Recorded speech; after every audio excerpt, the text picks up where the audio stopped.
Hi, this is your instructor Daniel Chang for Anim 133 Character Design. This is week 7. This week we're going to take our grayscale first pass, rough pass images of our protagonist and antagonist from last week, and we're going to apply lighting to it. We're going to render out some lighting to it.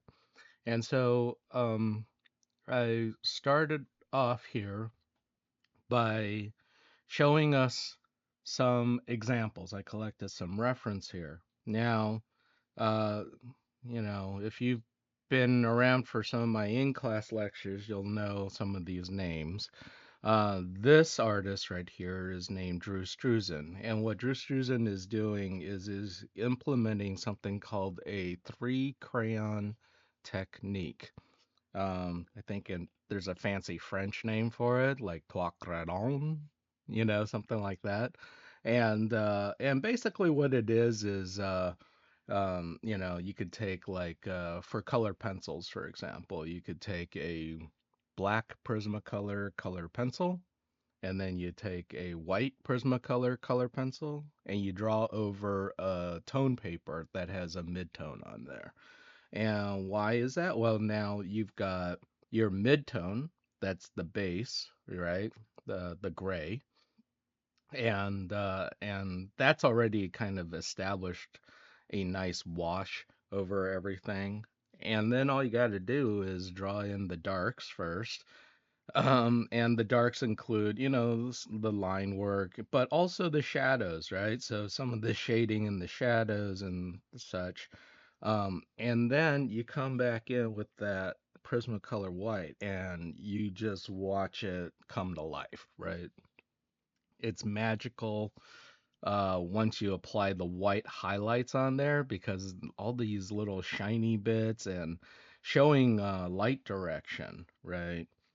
Showing the light direction coming in and just, the glossy wet skin and the reflected hair and the rim lighting and all that kind of stuff can really add some of the life to it just by adding lighter value.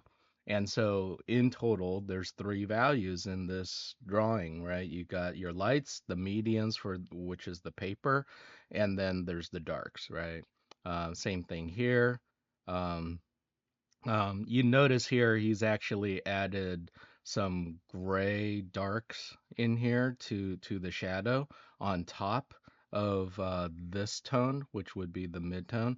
So we're not getting as much of a midtone. The midtones kind of become the highlights of the shadow mass, but these highlights really come in on the rim lighting. He's hitting this from two sides with the light, which creates a core shadow down the middle. A lot of this stuff I've gone over before, but I'm just gonna like this is the essentials. This is the fundamental stuff of what we need to know because from here we can get into realistic things, So like this is the artist Ryan Meinerding. He, for a lot of the Marvel stuff, this is his early Iron Man works. Um, you don't always have time to paint a full color painting, and you just gotta, crank something out in a few days, maybe one day a painting, depending on how fast you are. I have a suspicion that Ryan Meinerding's really fast and can probably crank this out in a day and a half. But any case, that would be an example of taking this technique and then adding maybe a few additional values, but ultimately it comes down to a midtone, a shadow, and a highlight or value, right? And this is how we break it down in the easiest ways, right? Just think about things in terms of three values. Where's the light coming from? Where are the shadows? And then the rest is a midtone, okay? Over here, we've got Carla Ortiz. You know, over here, even though she's not hit with a whole lot of highlights here, like there's no white here, right? She's got at the most this kind of, yellow moleskin paper color, right? Um, and so everything's kind of in the dark, but and yet it's still three values, right? We can still see, the lightest light, the mid-tone, and then the shadows. Um, and this can be applied to black and white comics as well, especially if you want a film noir feel to it. You can see they added on a couple more values here, but essentially it's the same, right? You know, and the thing I would like you to observe here is kind of how they're addressing lighting, right? Mostly from straight from above, and a little bit in front of the character. Um, but you can see there's like one, two, three, as far as like breaking it down. There's a one value, two value, three values like that. And that gives it a very comic book look to it. Um, Also noticed that this artist, for achieving the comic book look, is applying these values with a hard edge, and that's something we need to talk about as well. Um, it's easier to go from a hard edge to a soft edge rather than go from a soft edge to a hard edge. If you go from a soft edge to a hard edge, you gotta like basically it's like patching both sides, right? You gotta pick whatever values on the light side, and you gotta pick whatever values on the darker value, and then you gotta like kind of paint in between. It's actually a lot harder, a lot more work. Whereas if you were to start off with a hard edge like this, well then if I wanted to blur this out and maybe just the bottom, I can, right? I just pick that value and then with a soft airbrush, I just paint over the edge line of it. And then you've got one side that's hard edge and one side that's soft edge. So that's edge control. Okay. We're controlling the edges. And if you notice on a lot of my examples here, these artists are putting down values with a hard edge. It's a lot clearer, and then maybe later on, at the end, they'll come back in and soften some of these edges. Like for example, right here, sort of over here, you can kind of see a slightly softer edge, but even the soft edge is merely just a change up in value here, right? One, two, just adding that additional midtone value kind of softens that edge. Um, so this is artist Joe Madureira. He's We talked about him with Battle Chasers and Darksiders, and so here's some of his pieces that he's done. Notice that even in this very rough sketch, he's tackling this with the uh, like painting in the values as if the light is coming from above, right? He's putting this gray on the lower half and then leaving the highlights up on the upper half, on this knee, on top of the guns, with these little, what do you call it? Ab armor plates. He's got the little highlight right there, the little highlight right there. It's all coming from in front of him and above him, right? Okay, so let's take a look. Some more comic book stuff. Um, what we're going to work on today, I'm going to apply a technique closer to what this artist, whose name is Ryan Lang, is doing. He created this entire comic book. Um, I'll I'll show you what the name of the comic is. It's pretty cool. It's called Isunboshi. Probably should have called it like Japanese Tom Thumb, which is kind of what it is. But is this character? He's like a samurai, but he's born like a few inches tall. So he's super tiny. He makes friends along the way. Goes on journeys. Yeah, he could like sit on an owl because he's so small. Um, but it's this guy's like a concept artist for Disney, right? He's so dang good, and he cranked out an entire graphic novel, which is totally worth getting. But um, uh, you could see like he's like, I'm not gonna spend my time like coloring the whole darn thing. It's gonna take too long, and I don't want to hire somebody else to do it. And he's really good at painting, so he's like, all right, I'm just gonna create this technique, and it's almost formulaic the way he's done this, which is a lot of these characters are mostly backlit with a lot of rim lighting, right? So a lot of the value description of it is all on the edge here, right? Over here, up top, it's all rim lit, right? He loves rim lighting, and then all most of the values are in the shadow mask right here, like when he's actually rendering something. You can see over here, very subtly, he's also kind of painted in a soft bounce light over here. But for the most part, the highest contrast, it's all in the rim lighting, right? The backlight, you know. And you might be, asking, but Instructor Chang, he's using, this is blurry. This is obviously blurry. Look at these backgrounds here with the bokeh. That's what they're called, by the way. That photography technique where the background just becomes a series of dots. We can talk about it later, but basically, it's the iris of the camera that the light is barely able to get in on. So they become these little blurry dots, and it's really a fun photography technique. It puts the character, the subject matter, in focus because now you're not paying attention so much to all the crazy stuff happening in the background, like right here with the bushes and the trees and stuff like that. It's almost too distracting. We focus on the character this way. But back to what I was talking about, where you're like, well, it's blurry. Well, I know how he did this. He did not paint it blurry to start with.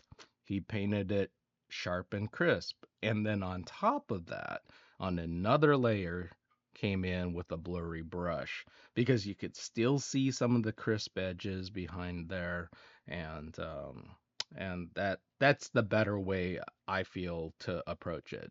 Start off crisp and then go blurry. And, like in watercolor, they teach you, you can't go lighter, so you kind of like plan out where your highlights are, and you just don't paint around that area. If you end up having to like turn an area that's already painted back into a highlight, well, you can paint white over it, but it just doesn't look as good. It can look kind of muddy.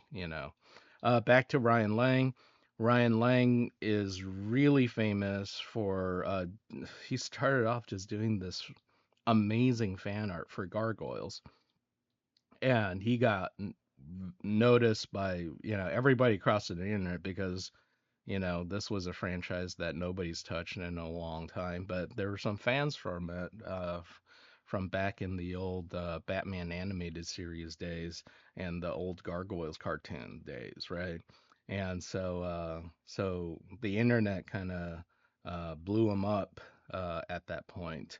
But you could see a lot of the rendering is happening in the shadows up front, but then the highlights, and this is something he did as like a artistic endeavor, where he wanted the white background to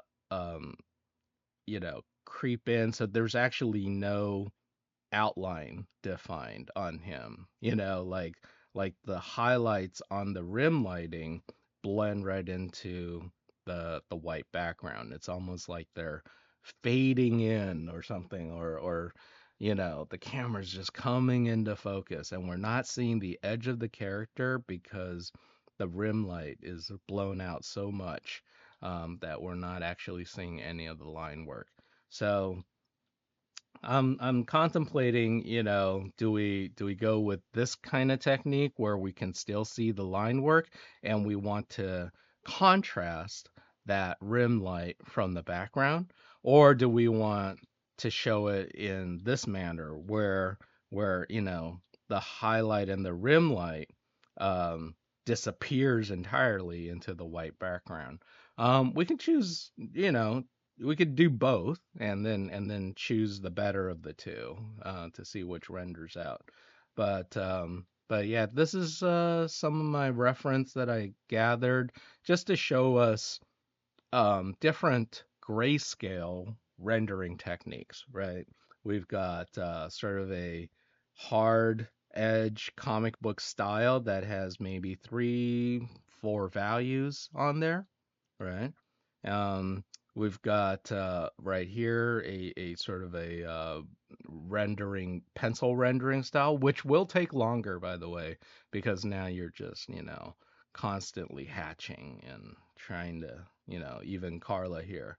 This stuff takes a long time, and you've got to have really good control of your values and the amount of pressure that you put on your drawing, which um, I gotta say most people early on do not have that kind of value control.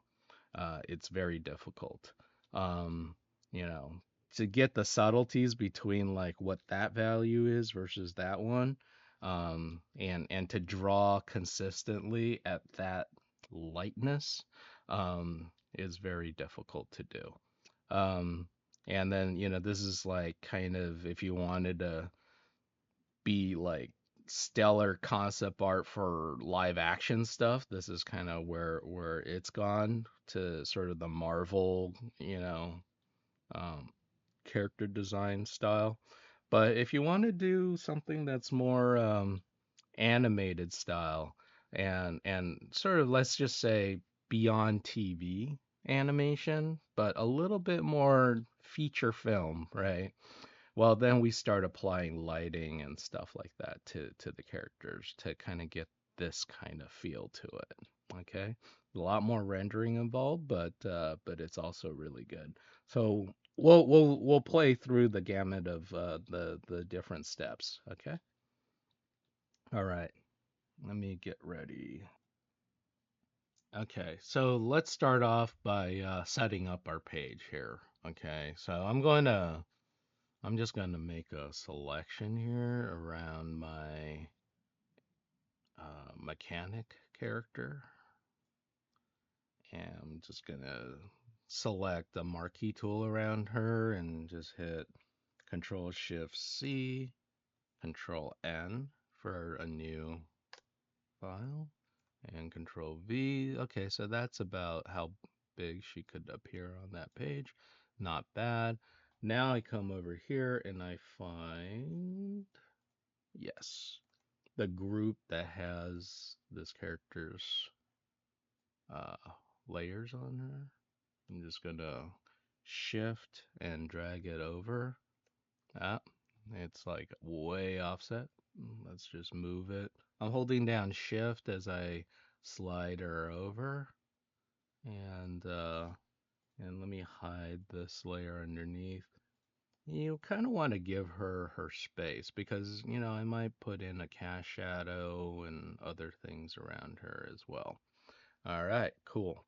So let's start rendering away. I might want to bring in a piece of reference just so that I have kind of like a North Star to really um, really keep in mind as I'm doing this. Um, mm, let's see, what would be a good one to have? I'd say, let's take a look at one of these, like like this guy right here. Copy, and then Control N, Control V, right? And I'm just gonna have this guy off to the side so I have something to look at. Okay, cool. Pretty cool. And let's start rendering away. Okay. I'm gonna first off delete that one layer there and let's take a look at how I've organized all this stuff. Okay, so this is my line work layer. That's the Raven. I could just merge these two. That's fine. So that's my line work overall. And then over here are my darks. And then this is my gray value. That's pretty good. And then over here, oh, that's just the sketch that I had before. I don't need that at this point. Cool. So we can still use the silhouette, right? Very, very easily. Um, but now what we should do is take the line work and just kind of lower the value on it, or the opacity on it, make it light. And what we're going to do is we're going to render out in grayscale. So just to give you an idea what that might look like, let me take this guy right here and gonna make a new layer on top of him and just put in a middle gray color.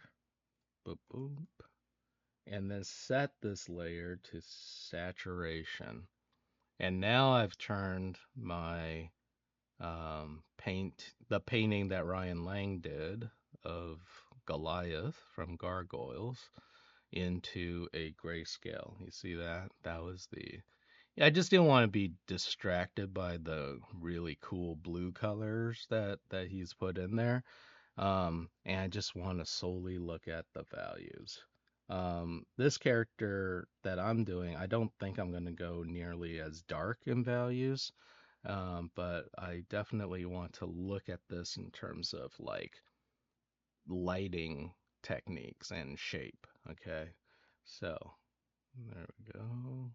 Got my pen back here. Okay, and and these are the darks. But remember how this isn't lighting. This is just texture almost, right? And I'm gonna want to paint on top of this. Um, and I'm just going to make a brand new layer and then make that a clipping mask. And I think let's do the shadows first. Okay. So shadow mask.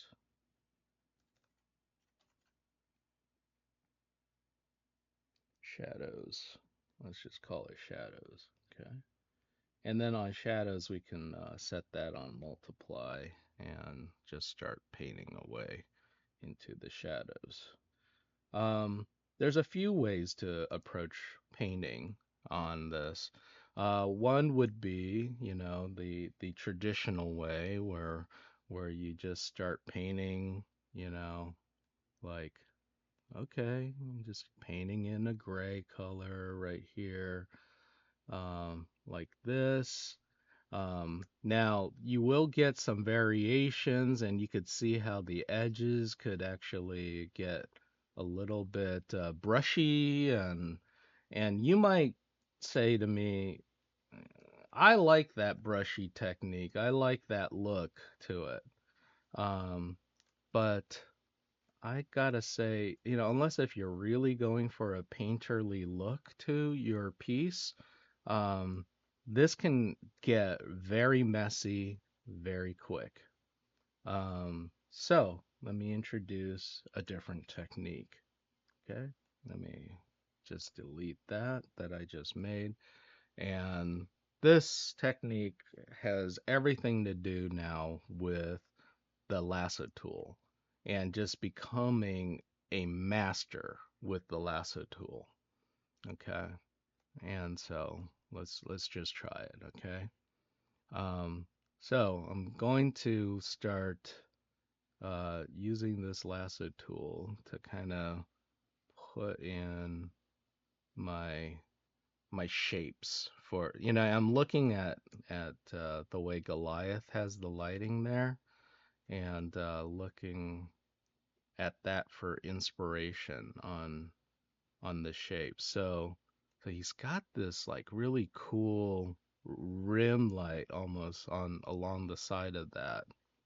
And so maybe we can try that out here. And then this part with there's actually a light underneath there now. And I'm looking at this, and this part is getting like a little bit of shadow under, and that's highlighting. And we could also hold down shift and just kind of grab more of it if we want. Okay. And and then we've got this, of course, this area that's underneath the nose here. And gotta be careful with this because you can get a Hitler mustache so easily this way. But let's just try it for now. I might have to like tone that down later, but and then let's get a little bit on the chin here. Again, this may not be complimentary. We might have to tone it down afterwards. But definitely underneath here, we'll get like a cool little shadow, cast shadow shape right there. And let's see, maybe like around the hair area, we might get another shadow shape like this.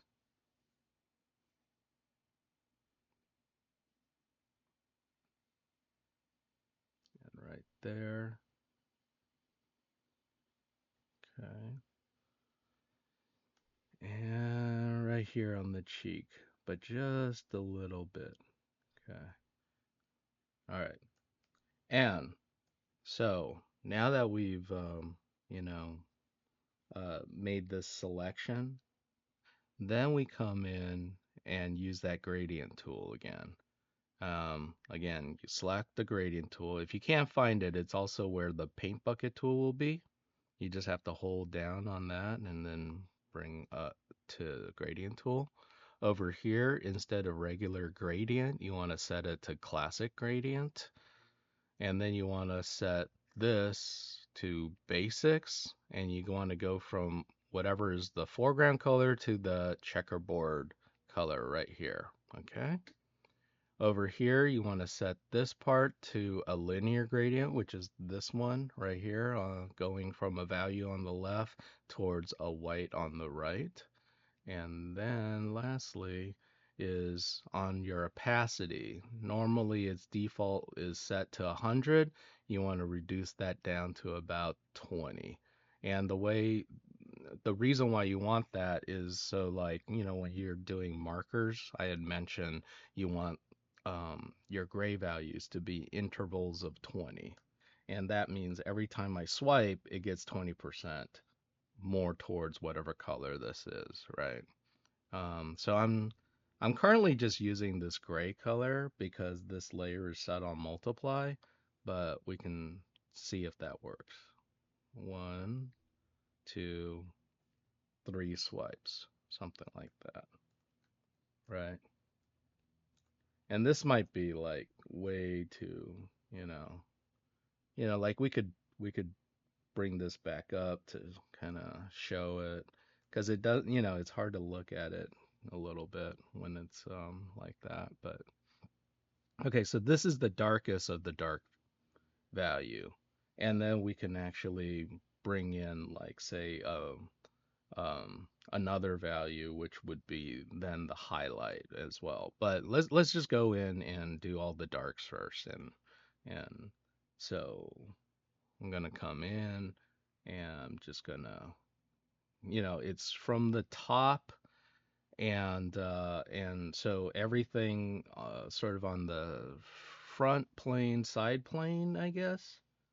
Front plane, bottom part, is going to get hit with the cast shadow, I guess. Or we could just light it from the left side. That's something we can still do if we wanted to right now. But but let's just get it from the top. So again, I'm just gonna put in sort of this part will be in shadow.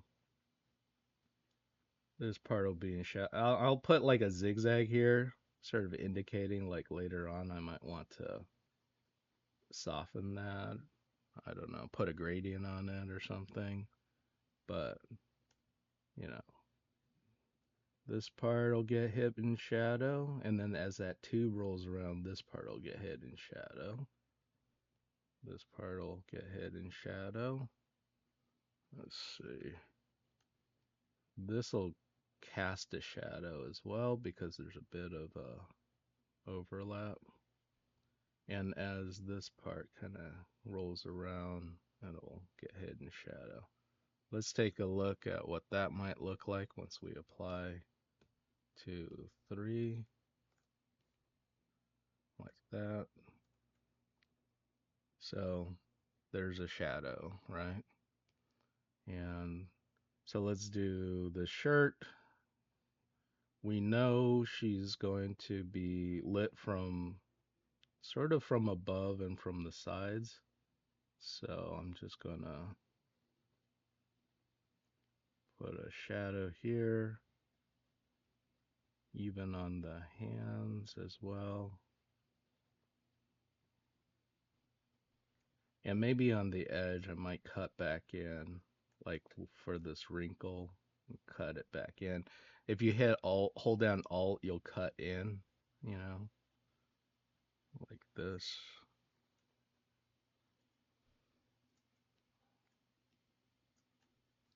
The question here on the shirt is, you know, do we want there to be a little bit of like an indication of the nipple or not?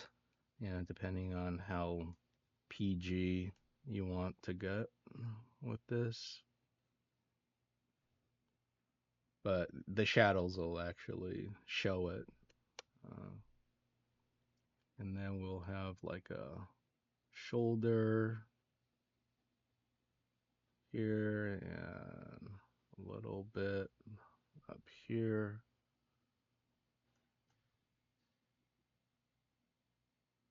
All right, let's try putting a value on that now. 2, 3, Control D, like that.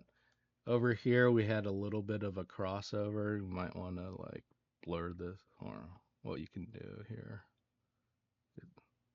Wait, I have it set to a lot.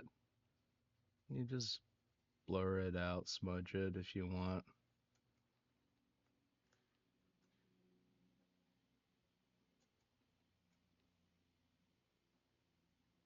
Okay.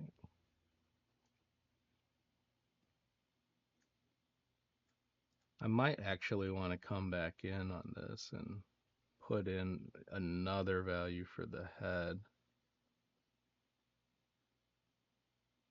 Let's take a look what that would look like.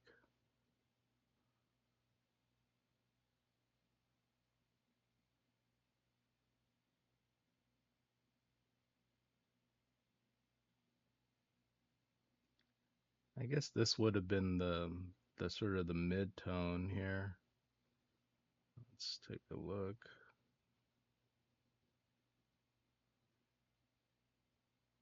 Um,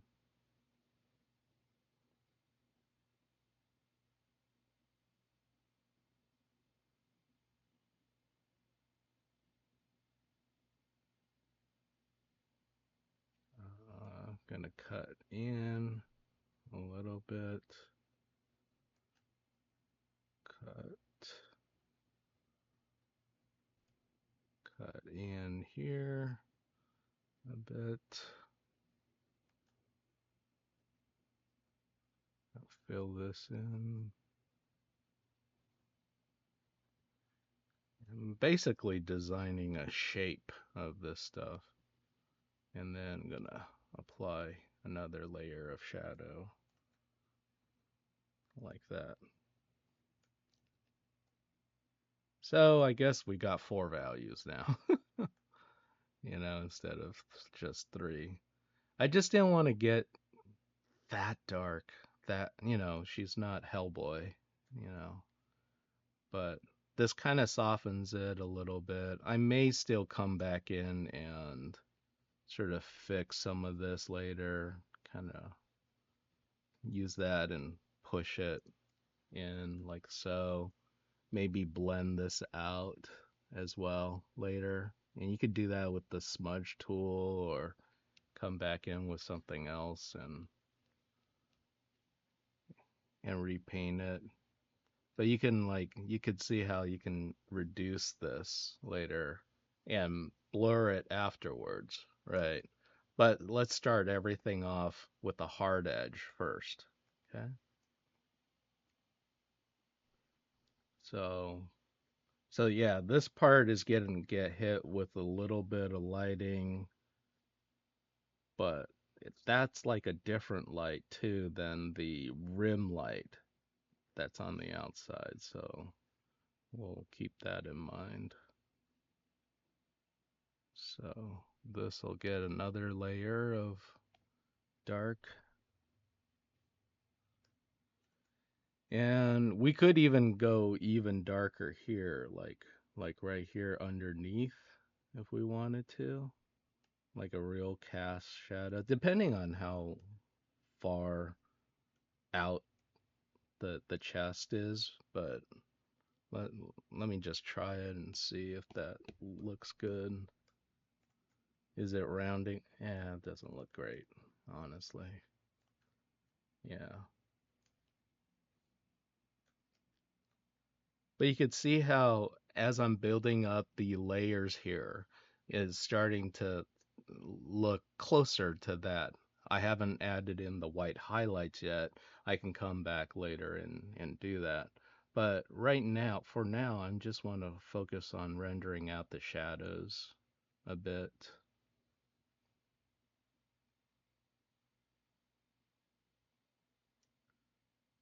And depending on the computer you've got, this might prove a little difficult because I've been noticing, especially the when the graphics card can't keep up, the lasso tool seems to be not showing me what I've got selected until after I've selected it. I don't know why. It used to not be a problem, but as the technology advances, it also gets a little worse. I can't explain it. I'm not I'm not the designer of this program. I just use it. So I'm just going to select here, except for the top part, which I will probably have a highlight right there. Right. Same thing here. This part, this part will probably get hit with the shadow. That'll be like that. Okay, let's try it. Oh, by the way, if you want to hide the crawly ants on your selection, you can hit Control H or Command H if you're on the Mac. So here you can darken this and get that to kind of show. So yeah, a very important thing, like if it's a cylinder, I'll do like a zigzag selection. You can see that selection tool had a horrible delay on it. It's just used to work a lot better. This used to take way less intensive memory. So this part will also be a cylinder or a tube. I'm gonna select that. So yeah, you just kind of come in and make your selections before, and it's a technique that takes getting used to because I know we're so used to just painting directly, but this is more like what airbrush artists have to do, where they make a selection, or in case of traditional airbrush, they make a stencil, right? And then you just apply on the spray paint afterwards, and that's how you get, you know, differences in value. Let's try this part. Okay, so, you know, this is where we can actually render out, like, do we want to give her some abs? Like, what are her, how many crunches does she do? Yeah, that's the question. Well, we could start off by just kind of getting the overall mass of it. One, two, three. That's the outside. And now we can hit the details. So if she had abs, what would the shadows look like on that? Probably a little darker on the bottom here. And then there might be more abs here. And how defined are these abs? That's the other question. So if you go real dark with this, then wow, she's like, you know, got very low body fat and she's just, doing crunches all day. Or, um, if you just do one swipe, maybe there's just a little bit of a indication like, oh yeah, yeah, she works out, you know, like that. It might be too much, just keep it at a, you know, depends, it's up to you how how uh how buff you want the muscle definition to be on your character. I'm just hitting the collarbone a little bit more here. Boom, boom. Okay. Now the shorts. Again, come back here to this lasso tool. Again, just gonna select the outside. This part will just be completely covered in shadow, I think. The belt will be something else. Well, we can do the belt if we want. So the belt would be something like this. Like this would be in the shadow. That might get a little highlight. This will be the belt.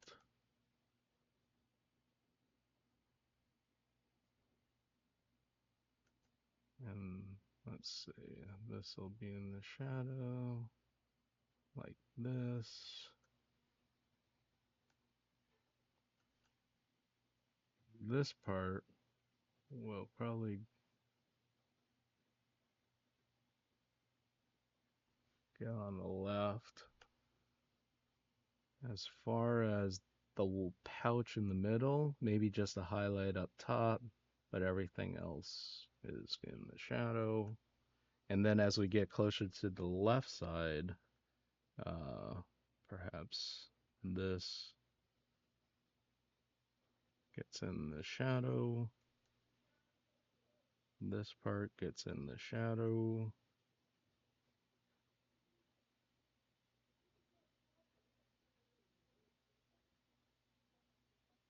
But the edge of the shorts are going to get hit with the highlight. Maybe this patch up top will get hit with the highlight. And depending on the belt buckle here, maybe this part will get hit with the, wait, let's see. Oh, I haven't defined it. This part will get in the shadow.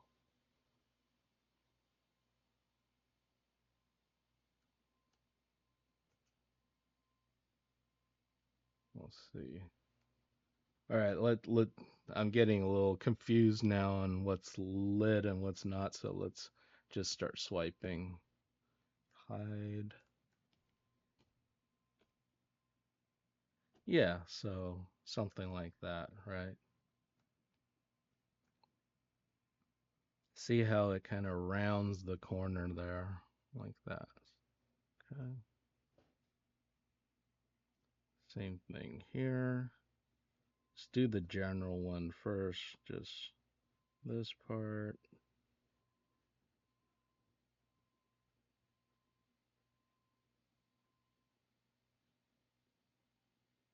Let's get the whole leg and everything on the inside, maybe. Oh, but maybe not, because this part could actually get some highlights on there too. So I'm going to cut that out. Cut it out with the alt, right? And so I'm whatever's being cut right now, I'm determining that's going to get a little bit of highlight. Something like that.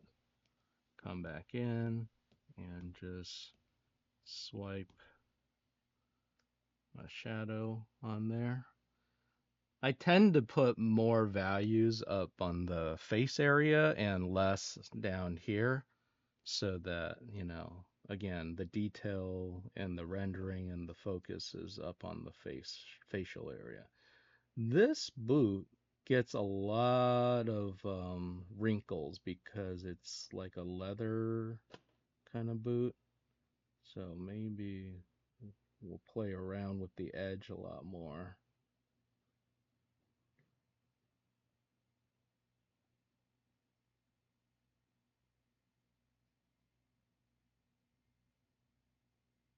A little bit there.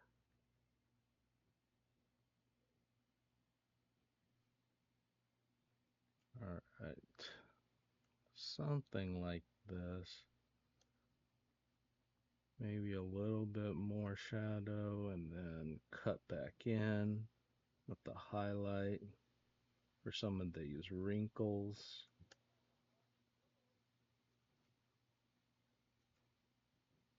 There might be a little bit of a highlight here.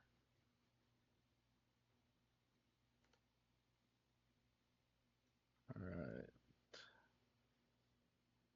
Whoops. Let's try it.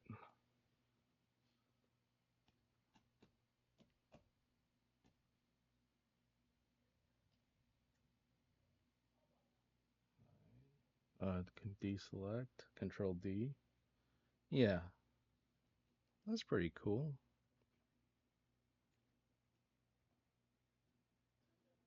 And then, I'm looking at this shoulder pad and I'm thinking maybe the front here needs to be in the shadow too.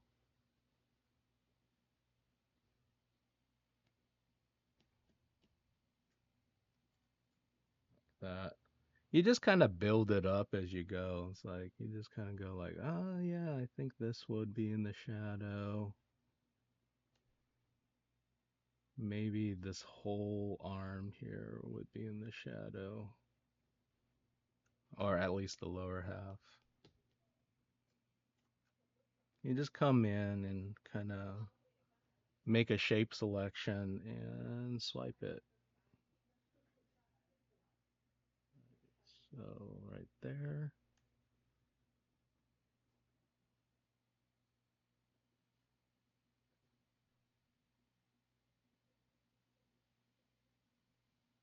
like that,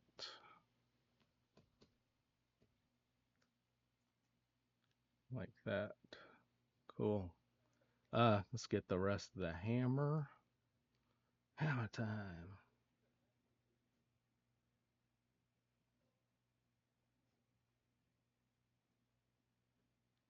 This is all in the shadow. Shadow. I might come back in and cut in for the highlights, but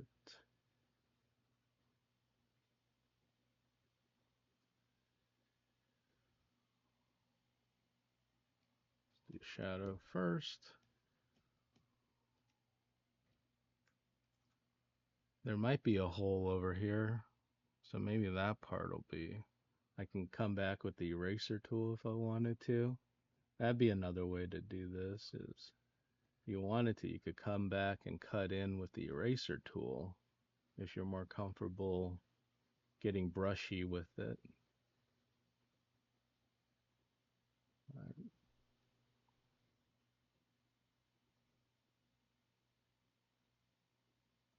And just hit the edge top here. Same thing there, and maybe a little bit right there. Okay,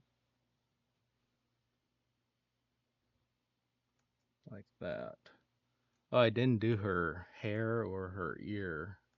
So let's do that now. Boom. The edge, the edge of the hair. The hair shape is like anime is all about this, right? Getting the highlights on the hair is super important. And you want these like sharp blade-like dynamic shapes.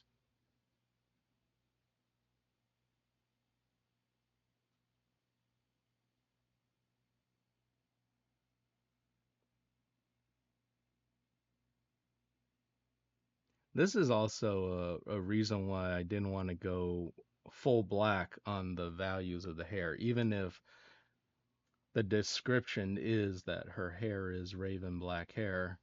Um, the reason why is because none of these shadows would read, right? It would just be so dark that you can't get any darker. So there would be no lighting on it whatsoever. It can only go with some highlights, but no midtones. And hair is actually not as jet black as we think that it is, you know? All right. And then this part underneath. Let's see if this will work. Here's one, two, three. Just darkening this so that there's some shadows and highlights on there. All right. We've we put in some shadows. She's being lit from the top and left and right. When we come back, we'll paint in the highlights. Okay. Uh, thanks everyone.